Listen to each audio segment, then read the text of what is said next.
Hello, this is Reverend J.L. Franklin, President of the Southwest Louisiana Community Coalition for Action. We thank you so much for tuning in to our videos. Please be sure to check out our archives on the YouTube channel. Your support makes all of the difference. Now, if you'd like to become a member of the Southwest Louisiana Community Coalition for Action, all you have to do is call the Freedom Fighter Hotline, 337-215-5353. Again, that number, 337-215-5353. Or if you'd like to help us stay on the front line in the fight right here in our own backyard, please make your checks payable to the Southwest Louisiana Community Coalition for Action. P.O. Box 836, Lake Charles, Louisiana 70602. We will be grateful for any contribution that you send.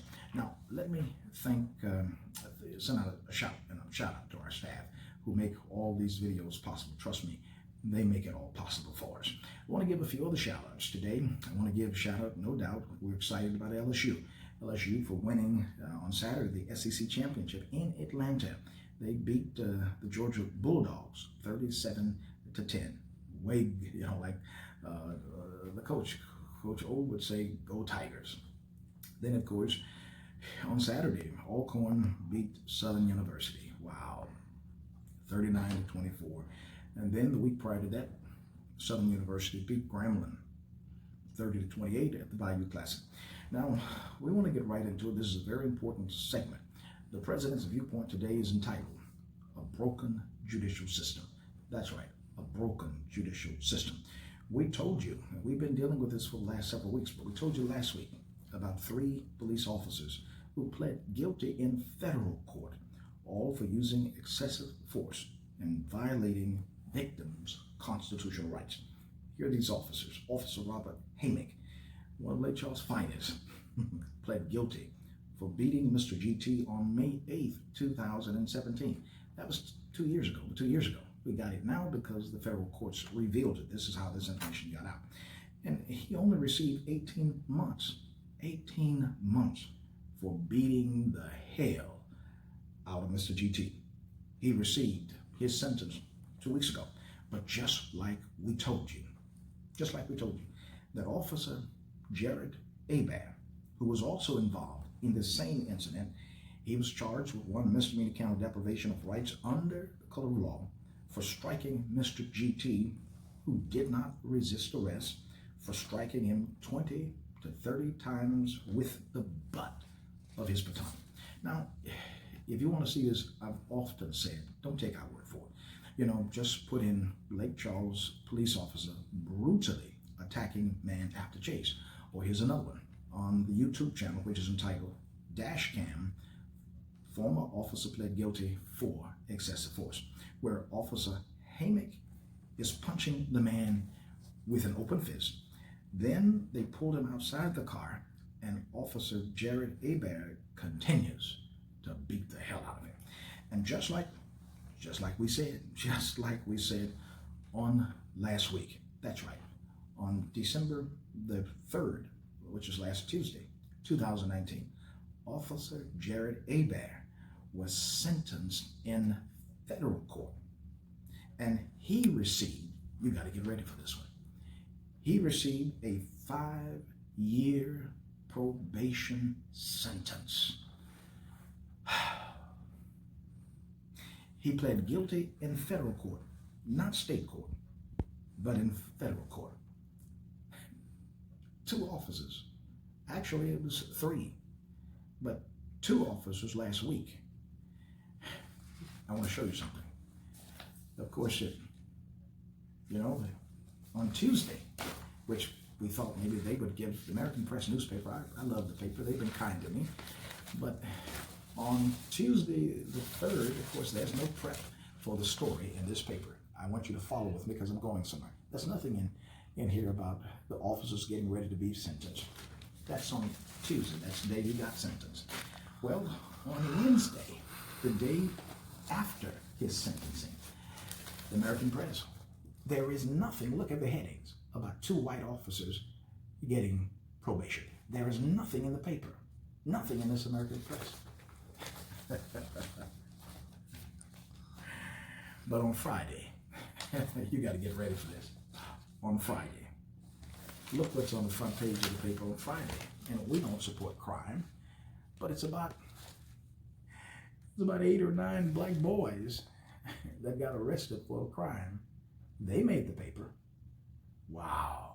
The question is, why didn't the white officers who got probation for beating the hell out of Mr. GT, why were they not in the paper on Wednesday? Well, on today, Monday, I'm still looking, hoping I'm going to find it.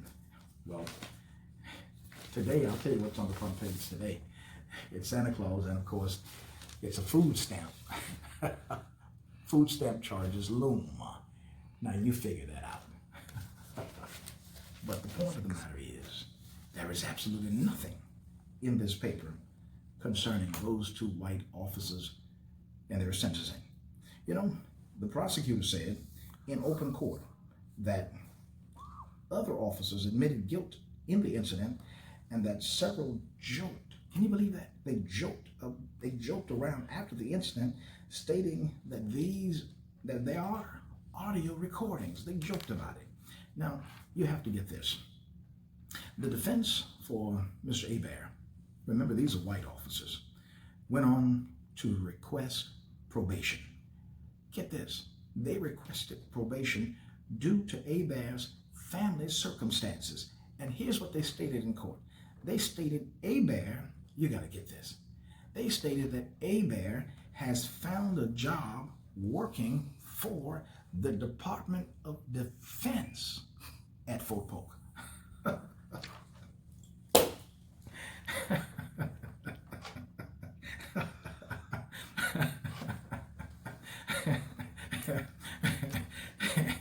They stated this in court. Now, they're guilty for beating the hell out of Mr. GT, and the nerves to say that we want probation because Mr. Hebert has found a job working for... You got to forgive me here, but found a job working for the Department of Defense at Fort Polk. Now, did I miss something here? He pled guilty in federal court for beating the hell out of Mr. GT. And he had the nerves, watch this, to ask for probation, and he got it.